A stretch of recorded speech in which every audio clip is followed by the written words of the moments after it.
Our helicopter crew was off the Central Coast chasing the weather when it found them in spectacular fashion. A waterspout churning through the ocean, heading for land. Majestic and a monster. From the cloud down to the water, it's around 600 metres. A funnel of water vapour from the clouds above brought down to the surface by rapidly rotating winds, moving at more than 100 kilometres an hour, sweeping the seawater around it into the air.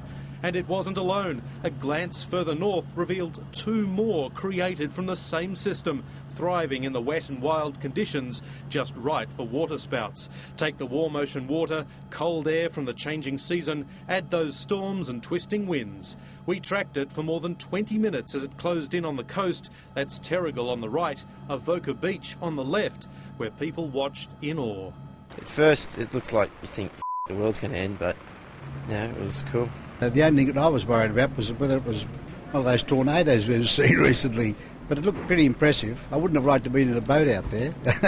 Vince and Tony Bagnato were on a boat out there, their fishing trawler battling much rougher than forecast seas. Pretty amazing, pretty windy, and It looked a bit scary too. it was scary. Far away. Like we had one like today. It was about 300-400 metres away.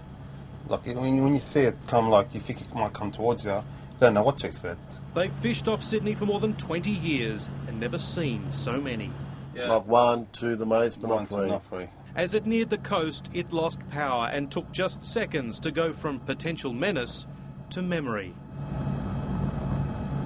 The Bureau says that waterspouts are very hard to predict, but what they do know is that the same conditions that helped create those we saw this morning will be with us tomorrow, maybe even through to Wednesday. So for the next couple of days, keep watching the skies. It's waterspout season. A typical one, they're fairly short-lived, so maybe only on the order of 5 to 10 minutes, but if one of these waterspouts stays in the right conditions for long enough, they can last up to an hour.